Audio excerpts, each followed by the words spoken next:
Welcome, everyone.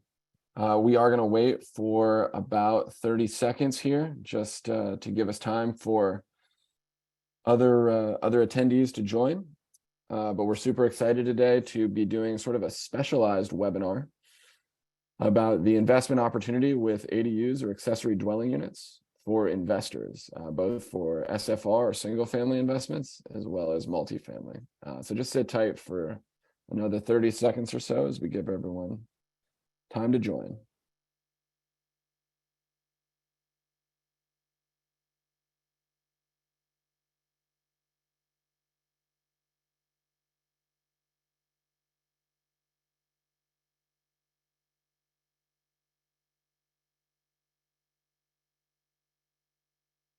All right, let's go ahead and get started. More folks will be joining as we go. We're going to get started on the specifics of ADUs or accessory dwelling units as an investment opportunity in single family and multifamily.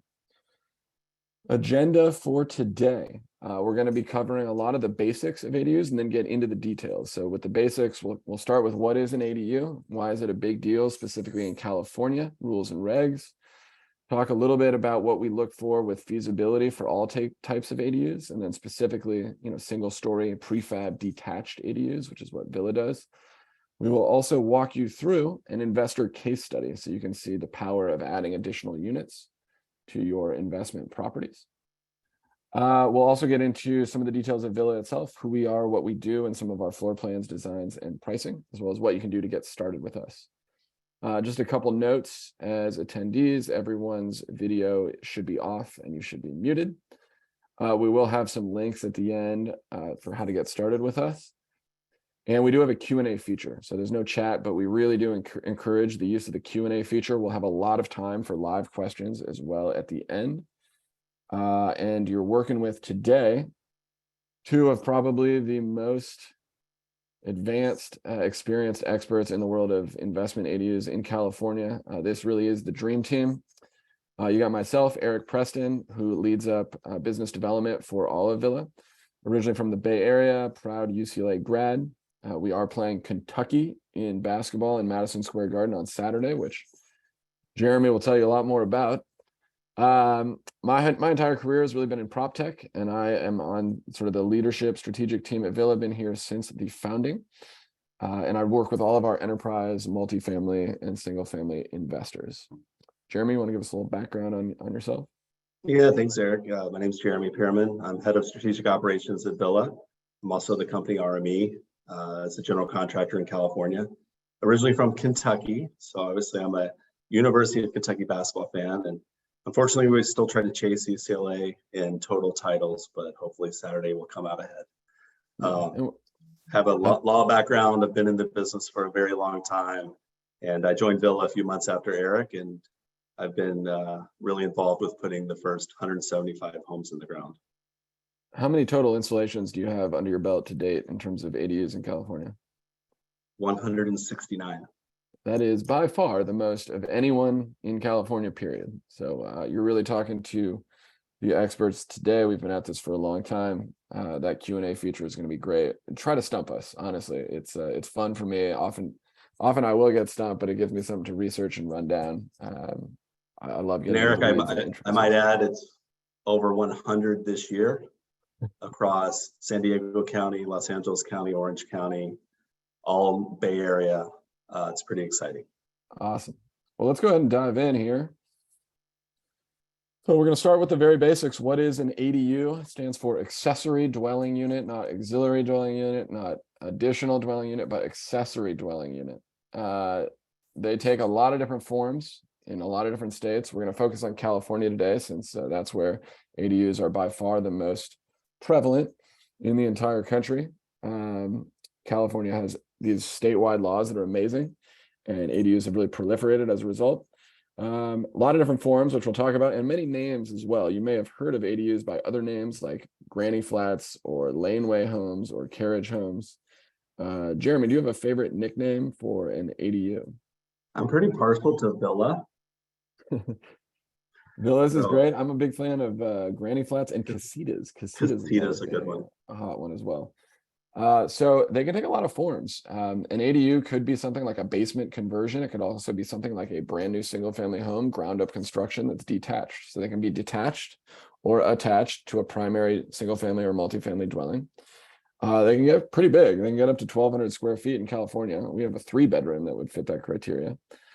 They can also be ground up new construction. So building like a new detached structure like the one you see here in Woodland Hills that we built in the backyard. This one's used as sort of an additional family residence, sometimes pool house, sometimes detached home office, but they can be rented. So you can build them detached. You can also do conversions of things like garages or basement spaces. One thing we're not going to chat about today is JADUs, which are defined separately in California statutes. The main reason I'm not going to talk about junior ADUs or JDUs is that they cannot be rented out. This is an investment focused webinar. So we're going to be talking about building ADUs just for investment income and return. And since JDUs effectively cannot be rented, they're not really something we're going to cover here. Key definitions to qualify as an ADU. The first thing is it has to be accessory, and that's subjective to a primary residence or multifamily dwelling. Usually that means in the back and smaller, but we have built ADUs that are on the side and bigger than the primary residence. So it is subjective. But the key things to qualify is that it does have to be under California state law, its own complete self-contained dwelling. So it cannot just be a detached room with a bathroom. It must have its own entrance, its own egress, its own kitchen or cooking space, its own bathroom, and its own sleeping space. It really does have to be a full self-contained rentable dwelling unit. There is a lot of flexibility with these in terms of the way they're set up. Most of the time, it's a lot more cost effective to run them off of the main dwelling's utility infrastructure with some light upgrades. If you have utility questions, Jeremy is the single most qualified person in the state to answer those, so put them in the Q&A. But we have done a ton of projects where we create brand new services from the street for your water, sewer, power. So a lot of different forms here. Jeremy, anything you wanted to add on this slide?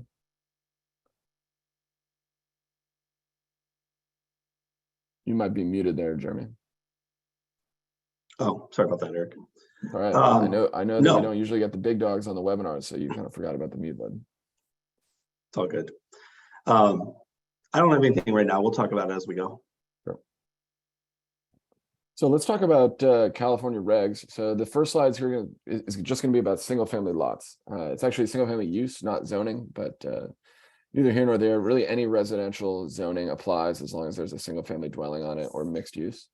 So basically, as of January 1st, 2020, the entire universe of California ADUs changed significantly when the state passed a series of different laws and legislation that created statewide consistent guidelines for ADUs everywhere that override and overrule any local regulations. So the state basically took away the power of HOAs and local city and county governments to regulate ADUs and made it your by right ministerial process with which you can build an ADU anywhere in California. Doesn't matter what city you're in or what county you're in.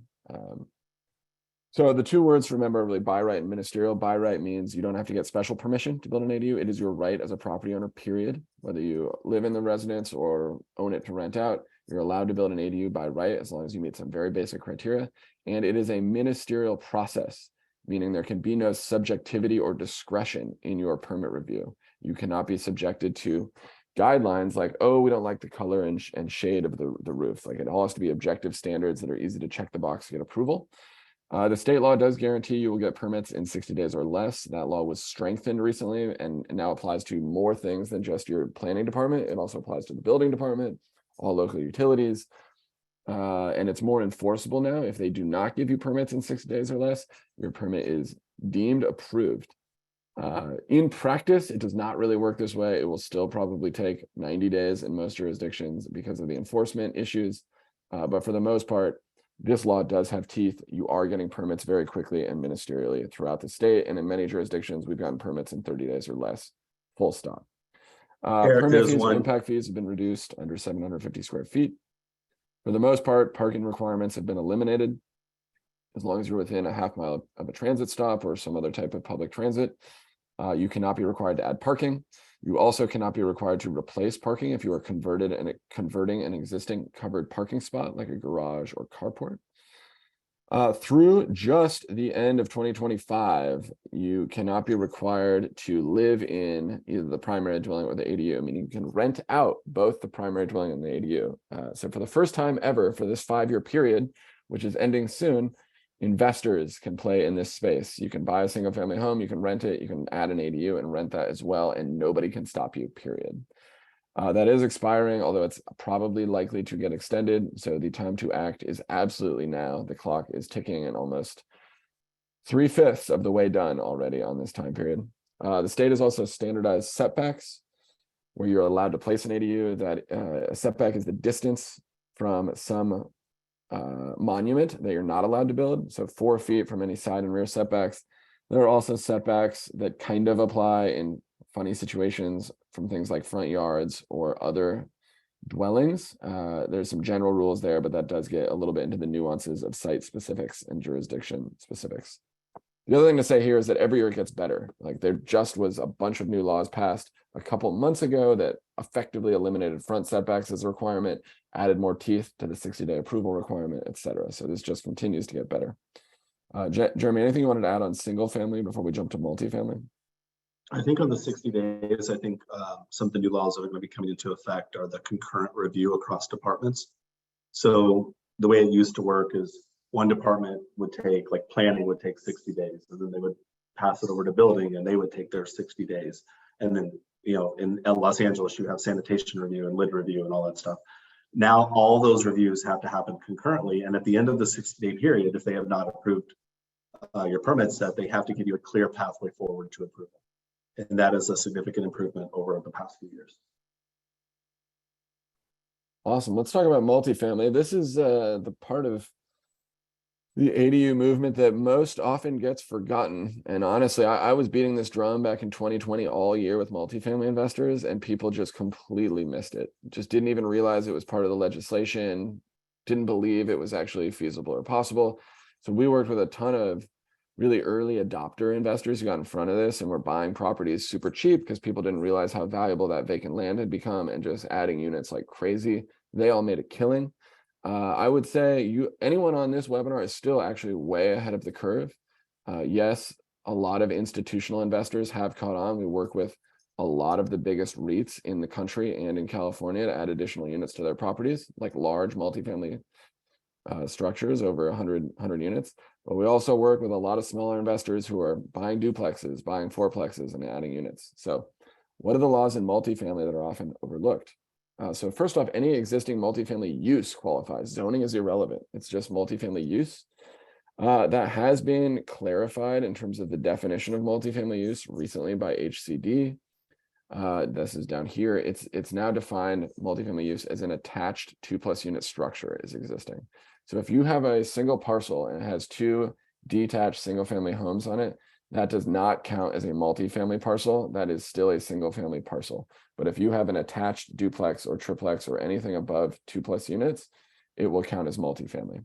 So what do you get to add? So first off, by right, ministerially, anywhere in the state, you can add 2 detached ADUs to any multifamily lot. In addition, and this was clarified recently as well, it used to be either or in some dubious jurisdictions, interpretations. Now this is very clear statewide. In addition, you can also add conversion ADUs up to an amount of 25% of your existing unit count. So just as an example, here's a project we did in Santa Cruz. Jeremy, how many units did this one have existing? Was that 2 duplexes? We did 2 different units. We had one that was an 8plex where we added 25%, 2 carport conversions. We added 2 detached. So we went from a density of 8 to a density of 12.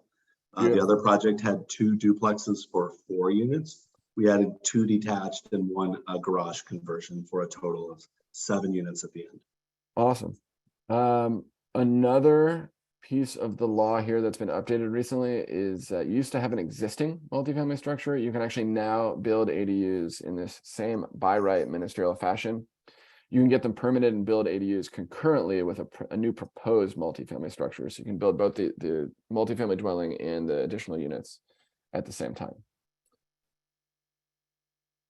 So why now? Why is this a hot time? I think the big thing is like there is a 5-year clock that is absolutely ticking, and you need to get your projects completed before 2025. in order to get grandfathered in forever into this waiver of any owner occupancy requirements. We do expect that likely to get extended, but that is not a guarantee. So that this is pedal to the metal in terms of speed and timing here. I also think just with the pandemic, a lot of people have been looking to add ADUs because they're thinking differently about their living spaces. Maybe they want to create a family compound or have a detached home office. We also have seen interest rate increases really change investors' capital deployment strategies. Not nearly as good of a time to acquire new dwellings and new parcels. So people are sort of looking at their existing multifamily properties and saying, what can I do to increase my yields here, add more units, add more revenue? The other thing that we're seeing is rent increases have continued. Despite the economy turning around a little bit and interest rates increasing, rents have continued to grow in California. So your cash on cash returns are going to remain off the charts given the cost of adding additional units. Just to talk a little bit about sort of the overall investment thesis here, I think it's pretty simple. It works the same in both single family or multifamily, but basically the market has not caught on yet. You're still ahead of the curve here. Acquiring a multifamily dwelling that has a lot of vacant space, that space is undervalued given the speed and the ease and the low cost with which you can add additional detached units. Those units add revenue. That revenue increases property value significantly. The fundamental thesis is that you can acquire properties where the land is underpriced and has a lot of vacant space. You can then contribute that land for free to your ADU project. You can then get geographic arbitrage on a low-cost prefab unit, ship it and install it to the space, and it will rent for the same thing as the condo down the street that costs twice as much. That math is overpowering, and you can have a lot of problems with a parcel or a project and still make the numbers pencil, given the overwhelming nature of that math. Just adding units for low cost on free, effectively free land, doubling or tripling your rental income streams on a property. This slide really just says the exact same thing, but it's a nice picture, so I left it in. The time is absolutely now. The market is definitely not caught on yet. People are still undervaluing, for sure, all single family homes and most multifamily properties. Jeremy. So what should I look for in a lot? There's a lot of things we should look for in a lot. Obviously, seed is really important. We need to look for jurisdictions that are friendly. Technically, Eric has walked you through this. Jurisdictions are that are more on board and willing to play and work quickly and have a fast permitting process is probably number one.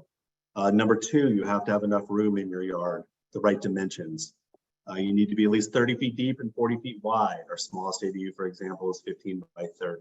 So we have to make sure it fits. Overhead clearance or delivery path. We have to have an open space to bring a unit in, or we have to be able to not have wires on the street where we can fly a home over an existing building or a home with a crane. We obviously like to build on flat slopes. That makes it faster, makes the review faster. You don't have to get structural engineers involved. Minimal site prep. Obviously, with some of the carport conversions and garages, there's some demo involved, but the less trenching and tree removal and demo that's involved, there will be a lower cost associated with that project. I think the most important thing is it's all about turning the project over quickly and getting it to the point where you have a performing asset at the end. And if you kind of check the boxes here, a lot of our projects, this is what we look for. And if you do that, you're going to be in good shape. Jeremy, let's give our attendees a super special treat here. We would never put this in writing and certainly wouldn't put it in a slide. But for the folks that are attending live and paying attention, what are your top 5 favorite jurisdictions in terms of permitting for ADUs in California that get it done really quickly with minimal comments? Santa Cruz, San Jose, Danville, Livermore, San Diego. That data is as good as gold, built on the back of 170 or so installations.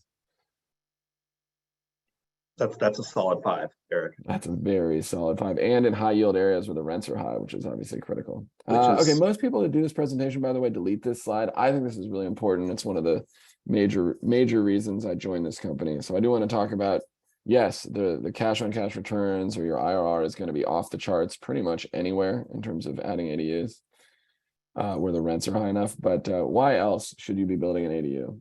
There's a lot of other benefits to society and to our community. So obviously, just during the pandemic, which is still going on, additional space for families is helpful, right? You can use it to bring a parent closer to home.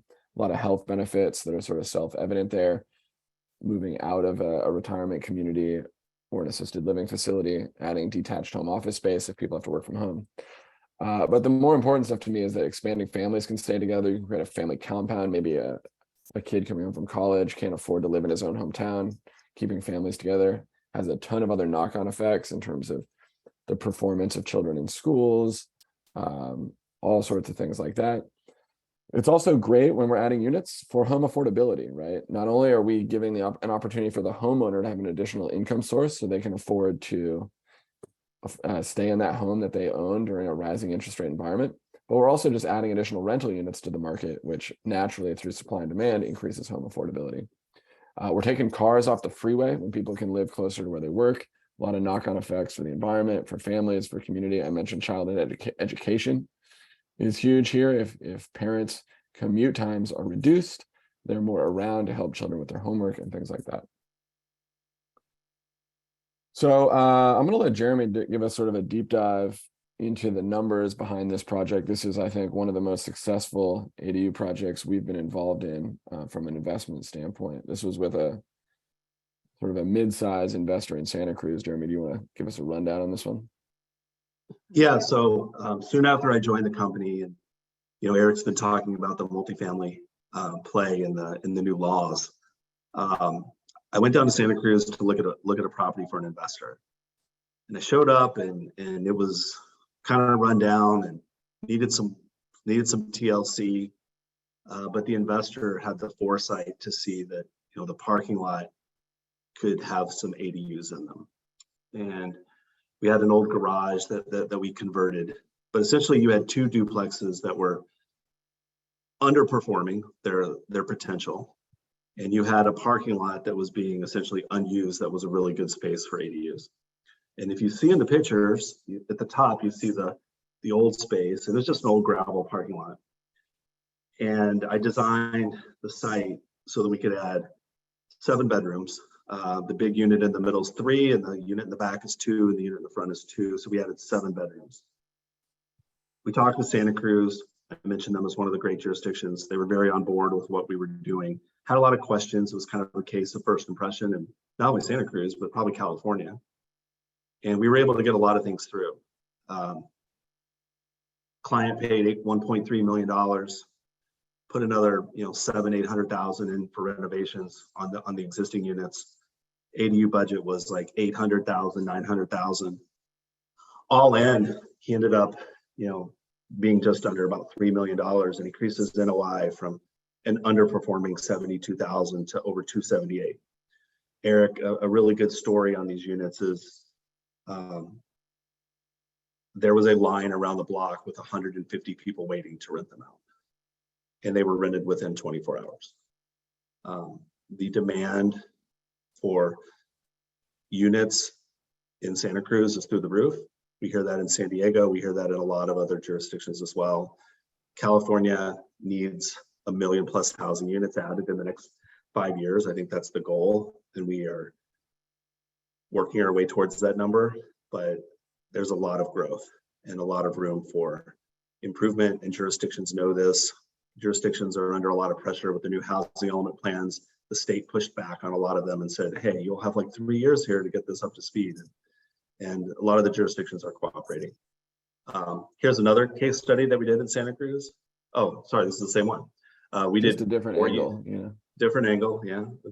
I've seen it from I never saw it from above when I saw it. It was always on the site. So seeing it from above is a little different. But we went, from 4 to 7 units, we increased density 75%. The appraised value of the property went from 1.3 to 5.1 upon completion. The ADU itself, return on cost, was over 15%, which is pretty amazing. And we're seeing that. Yeah, I mean, for and that almost all our basically the cash investments. into the project was the 1.3 plus 8 for the ADUs plus another 8 roughly for renovation. So basically 3 million into the project immediately was worth over 5 million. I mean, that value creation of basically in a year, less than a year from permits to keys, over 2 million. I mean, it's just unbelievable value creation. And if other investors are finding, you know, these sorts of returns on cost in California, please let me know, because I would love to invest. This is way off the charts for California real estate. Eric, I have a lot of clients who I see 11 to 15 all day long. It's amazing. Okay, so I'm gonna talk a little bit more about Villa here. So for the people who have done construction projects on this call, I am sure you are familiar with the difficulties and pain points involved in traditional construction. It takes forever. You are managing an army of subcontractors, all of whom need margin, all of whom have scheduling conflicts, all of whom can cause problems and be delayed. Cost overruns, very expensive, difficult and inconvenient to manage. Jeremy, you were in this world for a long time. I think prefab's a lot more straightforward, faster, simpler to manage. Yes. In theory, yes, you're essentially taking away half your trades because your home is showing up 80 to 90% complete. And so, you know, that's being built in a factory in a couple of weeks or a month at the most. And it gets to site, you're essentially eliminating, you know, you're still doing foundations, but not having to do the drywall work and the rough end for the electric and the plumbing, et cetera, saves a ton of time. Yeah, I mean, prefab should be so much faster because you can build your unit in the factory at the same time you're concurrently doing your site work. So you're just taking a timeline that has to happen in series and managing the project concurrently. So it's going to cut your timelines down significantly. Not to mention we get through permitting much faster for a variety of reasons, mainly that we're pre-approved already everywhere at a federal level for our HUD code units.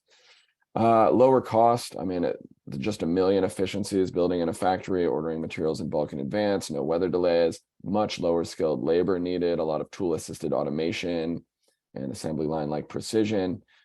There's a reason we build our Toyota Tundras in a factory and not out in the field with a bunch of spare parts and like 18 different crews, right? It's just a way more efficient, lower cost process with less delays, less unexpected issues that crop up, less complications. So a little bit more about Villa. We are a turnkey provider, meaning we handle everything A to Z, and we are by far the largest builder of ADUs in the state. We're going to build very, very fast. Most of the units we do are to federal HUD building code, which gives us a pre-approval at a federal level. So your local building department and local building inspector does not have authority or jurisdiction over the unit at all. They can't even walk into it. For a variety of reasons related to factory efficiencies, we're going to be by far the lowest possible cost way to build an ADU, which obviously anytime you're lowering cost, it's going to be increasing your ROI as long as you're getting the same rents. And you are talking to the specialized investor team that handles both single family at scale and multifamily for our customers.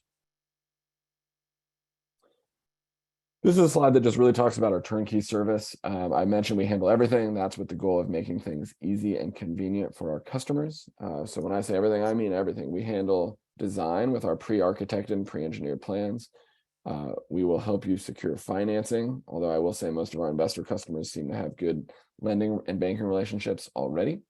We do handle all permitting in-house, so putting together the plan set, ordering the surveys and reports needed, submitting it, managing comments, getting approvals and issuance. All project management for any of the subcontractor trades that are needed.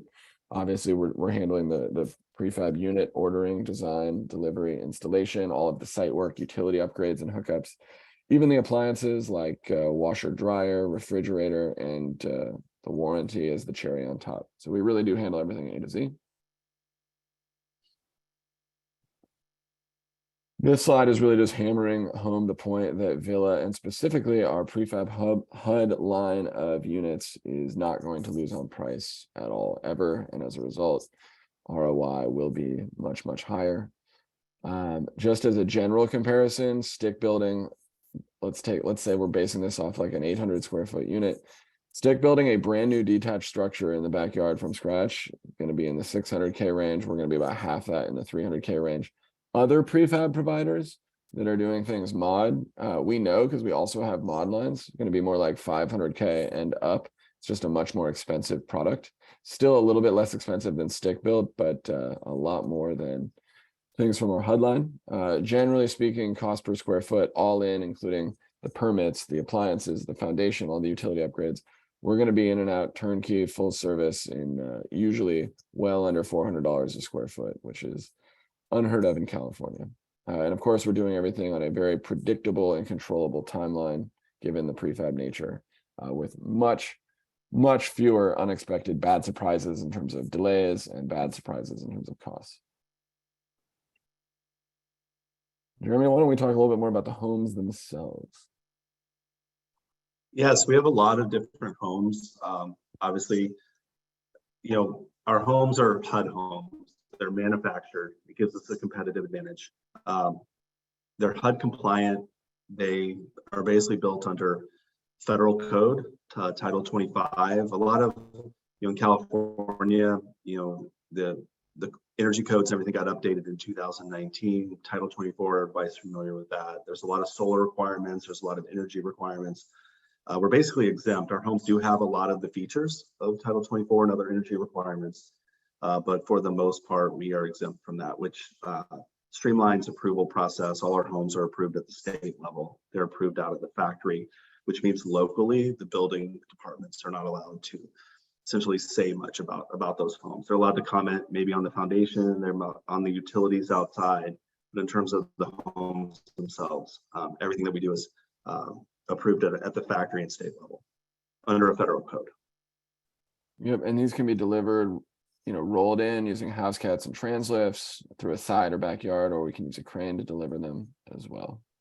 Yeah, we can be pretty creative, as we talked about earlier. You look for an open delivery path or a lack of utility lines in the front, so you can use the crane. We do have 10 different home models. They range from 440 square feet on the lower end to 1,200, which is our biggest model. That is the best value. We try to do 1,200 when we can. I must mention, Eric, I know that some jurisdictions do push back on size. They do allow you to do 1,000 square feet, but the 1,200 is jurisdiction dependent.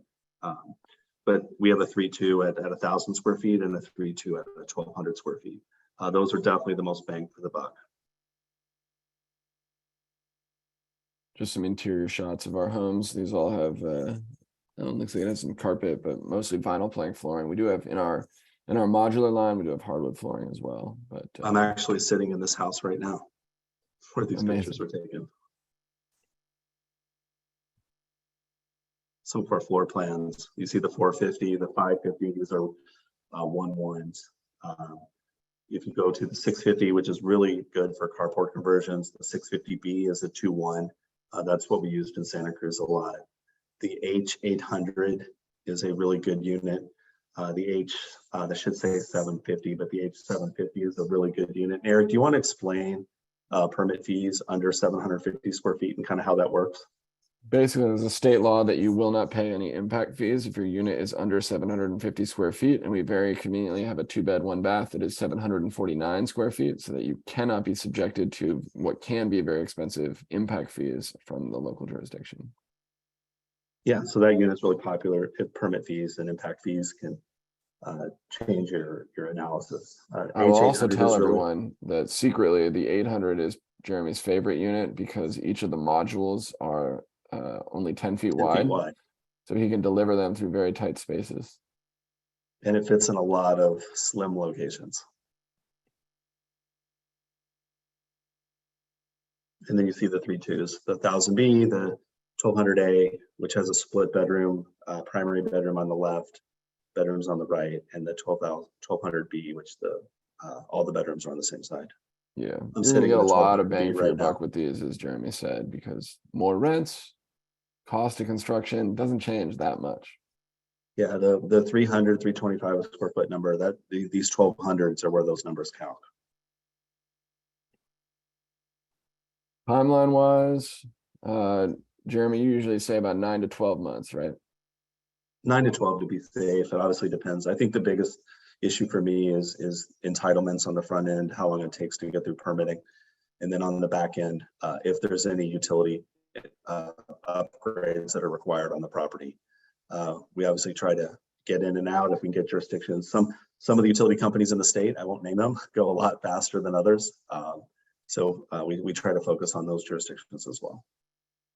Yeah, the basic flow for a villa customer is everyone's kind of at the initial stage here. Ignore these months. This is just pulled from a prior deck, but everyone's here. You basically need to get a proposal from us. That's your next step. And that effectively costs $500, but it's fully refundable if you don't move forward. We do have a get started link and a code for everyone on this call at the end of the presentation, but basically once you spend $500 per site, fully refundable, you get a very detailed deep dive proposal into your project that will be run by and led by Jeremy if you are a sort of institutional grade investor. It will include things like a deep dive into the jurisdictional regulations, if there's anything specific that varies from what the state requires. It will involve a site-specific look at your utilities and delivery pathway. It will involve a site visit and a very unit-specific design session, and then a very detailed line-by-line broken out budget to take you from where you are today, which is just understanding the high-level summary basics, to a really detailed proposal. That takes a couple weeks to a month.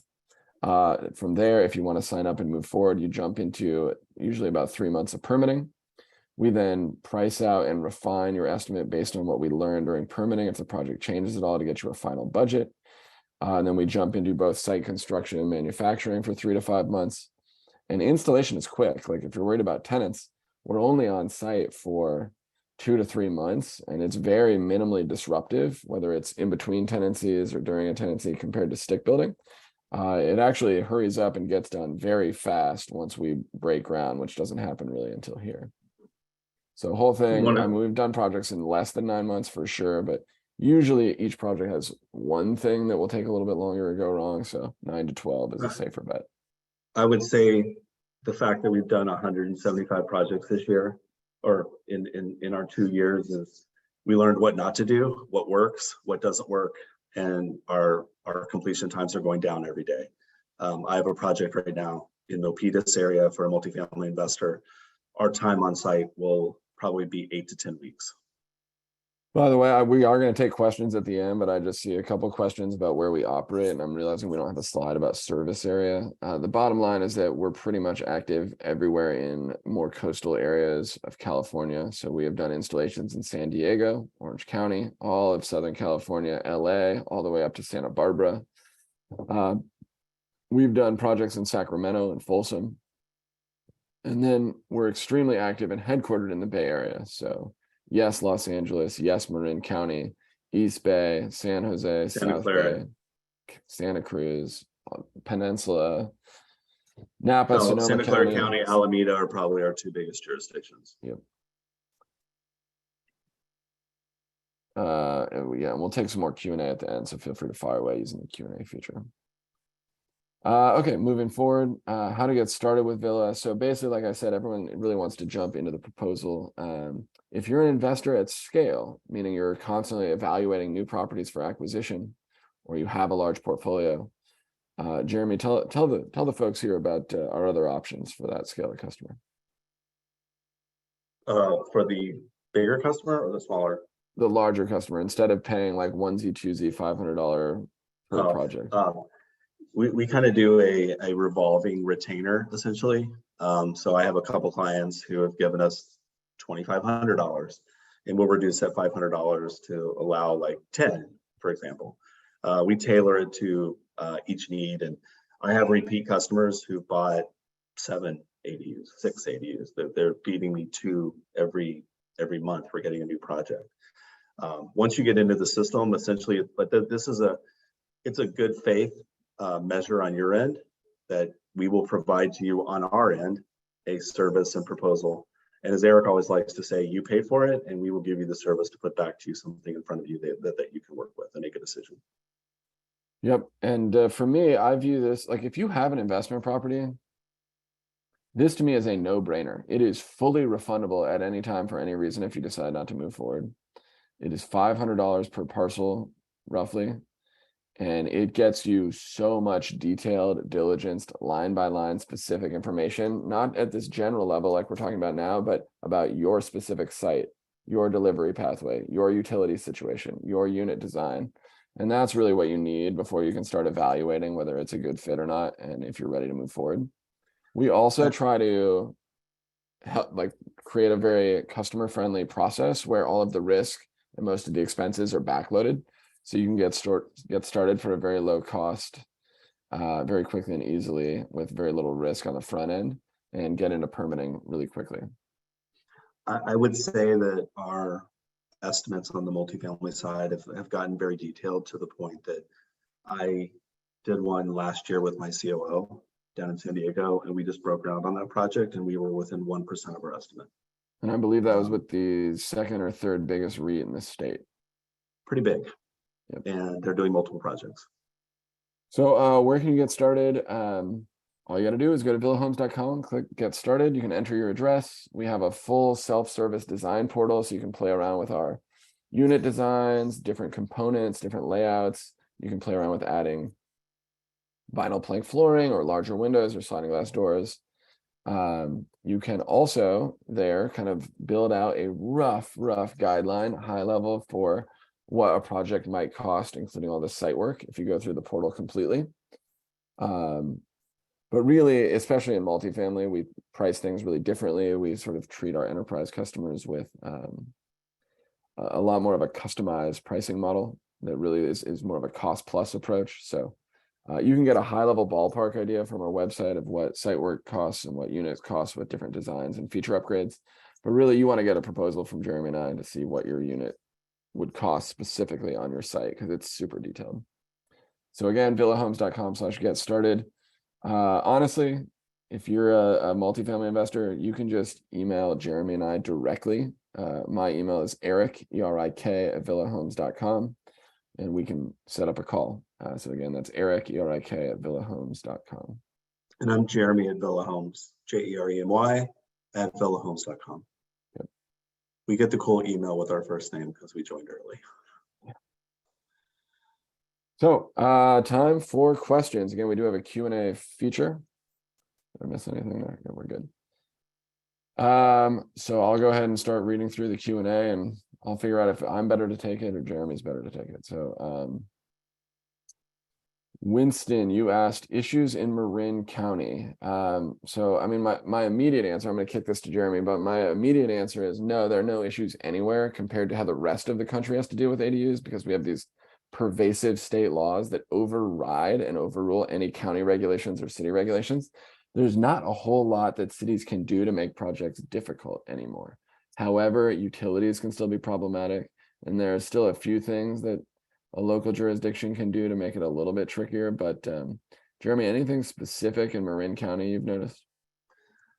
Marin County unincorporated can be difficult, but they've gotten much better and made a lot of improvements. And we've really been working on relationship building with a lot of the senior building officials in unincorporated Marin County. There's some other jurisdictions, Mill Valley, Corte Madera, et cetera, that we've had a lot of luck with. Novato. You do run into some pushback related to water meters here and there, but there's been some improvement on that end. Marin County is really great because the rents are through the roof. And so being able to build with a affordable prefab solution really checks a lot of boxes. I do think 2023, we just had a major win, Eric, this week in Marin County, getting a difficult permit approved. And like I said, that relationship building will definitely, we should see the effects of that as we move forward. Yep. Okay, Winston, hopefully that answered your question. To do a deeper dive, like if you have a parcel in Marin County, just like reach out, and we really should be doing a proposal for that to do like a really deep dive. It's often down to the specifics of the utilities on your exact parcel. Like, for example, if you're on septic, that massively complicates the project. And that's up to the existing parcel, not even really the jurisdiction. All right.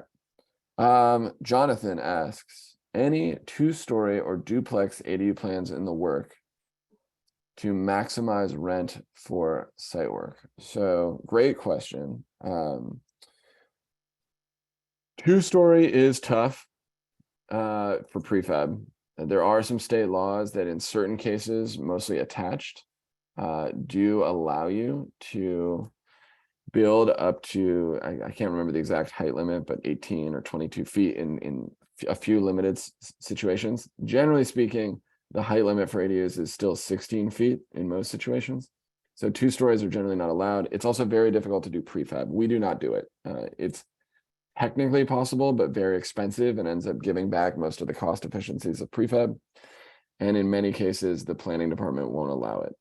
The duplex ADU is a great idea, and we do have some things we're working on there. This would be, I'm assuming, sort of 1 or 2 modules with a shared wall, where you could have 2 units in a tighter area instead of 1. There's a lot of applications in multifamily ADUs for that type of unit, as well as under SB 9. It actually could be very beneficial. So we don't have anything today, but it is something we have evaluated and are working on. So really savvy question there, Jonathan. Okay, Nick Hartunian, I have 2 adjacent lots that both have duplexes. Can I add 2 ADUs on each lot? Jeremy. Yes, you can. 2 on each. Yeah, you should be on the phone with Jeremy yesterday evaluating that. So that would be a lot of efficiencies with reduced mobilizations on site work, 4 additional units.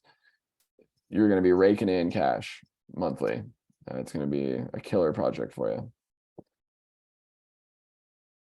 Okay, Sumita, what about a project for a property that I already own? Yeah, I'd say that's absolutely the majority of what we do is work with customers, whether they're primary homeowners, owner occupants, or investors.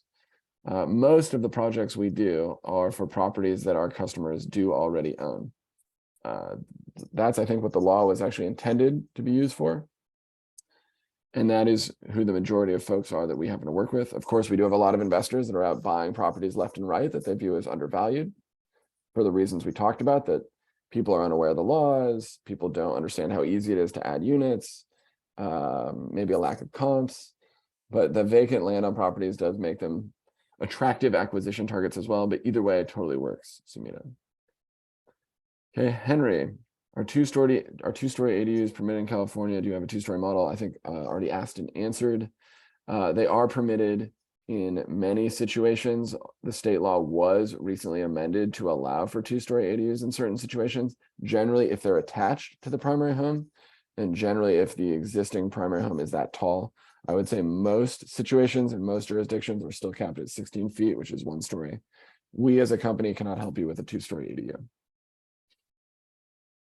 Okay, Sumita asks, on a single family home, can I do an ADU and a garage conversion? Short answer, on a single family home, you only get 1 new ADU in terms of like a pure senior accessory dwelling unit. So if you were looking to legally classify both units as an ADU accessory dwelling unit, you could not do that. You are limited to just 1 on a single family home.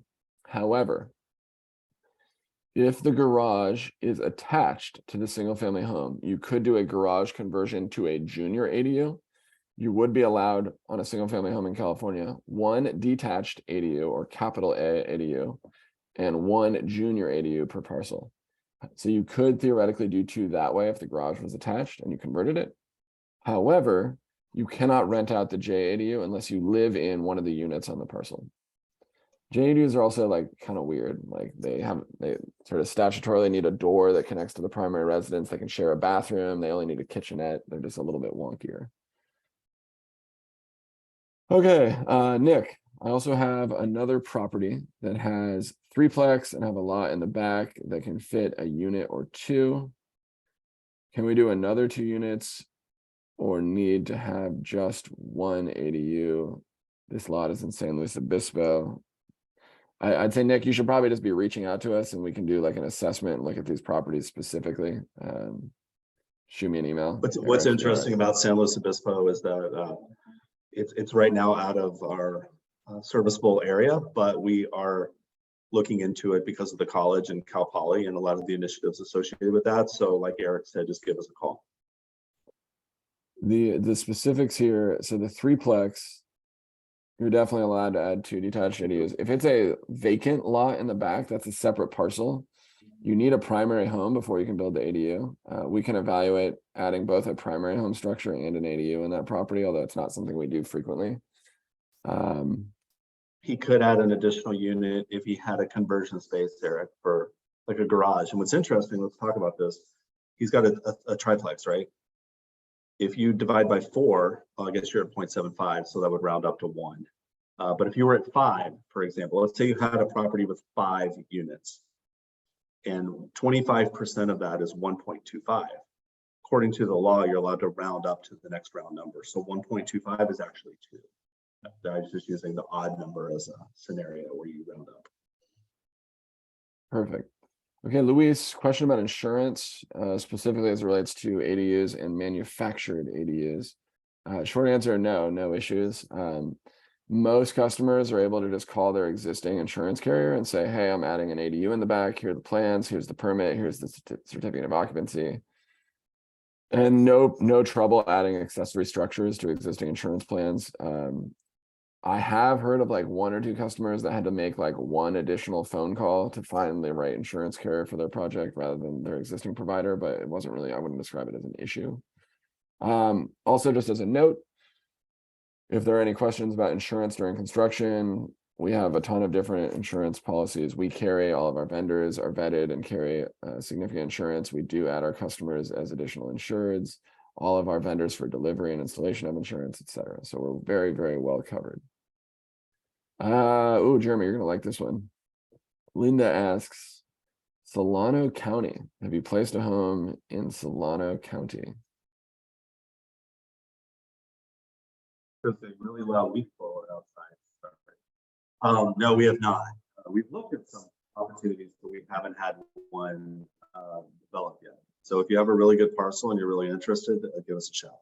We can look Yeah, at and it. unclear if you're because we do referring have to some like cities in Solano County or unincorporated. Those are very different Yeah. jurisdictions. Yeah, it's going to be case by case, but again, we'll look at it. I sometimes go out of service area if it's a unique opportunity. Okay, thank you, Linda. And moving on to Jim. Smallest ADU that can be rented out in Santa Rosa. Same question for Sonoma. There really isn't a statute I'm aware of that sets a minimum size for ADUs, but the building code that we build under, whether it's state and local building code or federal HUD building code, most of the units we do are HUD. We do have a mod line. The building code will sort of stipulate the minimum size that's legal to have a full contained dwelling.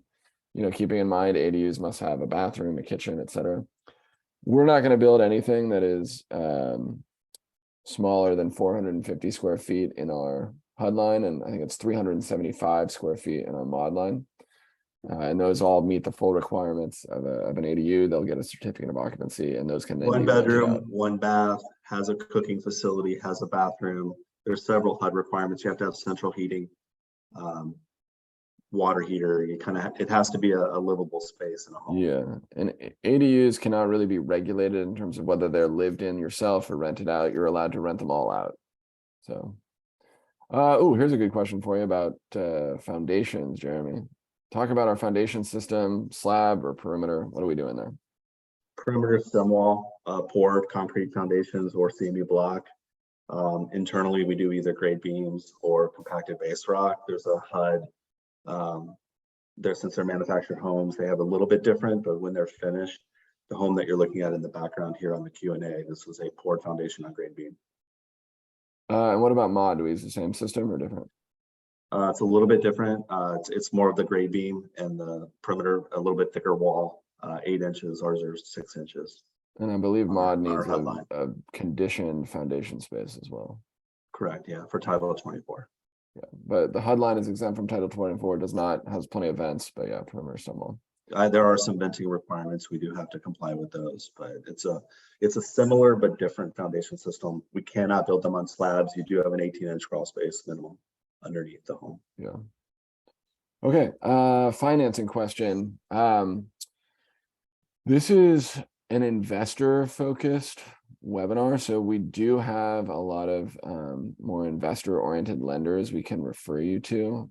We do work with a lot of investor oriented lenders that are comfortable with prefab, that have great distribution and draw schedules, that can loan against, total cost, or ARV, which stands for after renovation value. Unclear if this maybe is a consumer question, in which case we have a ton of different financing options that we can refer you to. We have, in my opinion, the best lender in California for ADUs that has a very specialized ADU loan product that lets you do all sorts of fun things. He's also qualified to get you the $40,000 grant from Cal HFA to build your ADU. That is consumer only. For investors, though, most folks we work with come in with their own financing because they've been buying and selling and developing and renovating investment properties for a while. But we can certainly make some referrals and help you if you have financing questions. Luis asks, have you installed units in Los Angeles, city of? A whole heck of a lot of them, Luis. If you've got a bunch of units, we've done about 40 in Southern California. Yeah. And the city of LA has been a fairly friendly jurisdiction, utilities notwithstanding. Entitlements can get a little tricky. They like to pass you around to departments and they're a little detached, like the different departments, but the actual building department's not that bad. LADWP is actually, they're particular, but they're easy to work with. They're very communicative, which is good. I like Southern California because I like SoCal Edison. We talked earlier. I will say PG&E is kind of a pain in the butt, but Southern California power companies have been a lot better. Okay, Stephen, this is a great question. You've sort of stumped me, but certainly not Jeremy. So I'm looking forward to hearing the answer here. Jeremy, what determines whether or not you get a second address? Let's just take this single family case. If you add an ADU on single family, do you have a choice? Do you get to choose whether you get a second address or not, or when is it a requirement? In what situations? To get a second power, well, this is complicated. Yeah. to get a second meter, electrical meter, most of the electrical companies will require that you have to have a second address. But that is up to the individual utility company for electricity. Correct, yeah. Then you go to the jurisdiction, you're like, hey, my local utility company needs a second address. And they're like, well, here's this form and you fill this out. And this is what you need to do. 99% of the time, it's just a matter, it's a formality. You fill it out, they assign it, you move forward. There are some jurisdictions, Eric, there are a few in the state. Simi Valley is one of them that they will not issue a second address. I don't know, will that change in 2023? I don't know. And that's only if you want a second electrical panel, right? You can always upgrade and build off the first. Yeah, but I would say they get assigned, like in San Jose, it's you get like an A and a B unit, right? And or a 1 and a 2 unit, depending on where you are. Like, yeah, I think, Stephen, my summary for you is it comes down to specific utility questions, specific utility providers, specific jurisdictions, your design vision. We know the answer and all the specifics, but it's tough to give a summary. You probably want to get into a proposal about a very specific site and parcel, and we'll give you an answer based on what you want to do, on what should be possible, and whether you would need or have the option to get a second address or not. Okay, so Mita, a great question about property taxes and assessed value. So this is fairly straightforward. You're super protected here by state law. You're not going to get reassessed on the primary home. So Prop 13 is very clear when you're adding a new detached ADU. Basically, the current value, your current assessed value for your home is locked in place on the primary. So if you bought a home a long time ago and it's got a low assessment value and you're not paying very many property taxes there, that primary home's value will be locked in place, will not change when you add the ADU. However, you are subjected to what's called a blended reassessment. So that takes the locked in value of the primary home and it tacks onto the end of it the value of just the ADU on its own. And we have a lot of influence and sway into what value the tax assessor gives there. It's largely based on cost of construction, but it's not supposed to include things like delivery cost or utility upgrades. It's really just the unit and the foundation and things like that. So generally, we try to influence the county tax assessor to take a contributory value of like half of the cost of construction or less. And then it does not reassess the existing primary home. So usually it ends up being a difference of like $100 or $200 of property tax monthly. So pretty protected there. And I do not see any other questions. LA, second address, property value. And we're at time perfectly. Amazing. Well, I really appreciate everyone joining today. Hope you all learned something. Hope you had fun with us. Obviously, go Bruins. Hope they beat the Wildcats on Go Saturday. Cats. Villahomes.com. You can check out our multifamily page and be in touch. We're happy to evaluate any parcels, any projects, get everyone a proposal where they can see the true costs and the true design of what should be in most areas a very, very profitable ADU project. So really appreciate it, everyone. Thanks, everybody.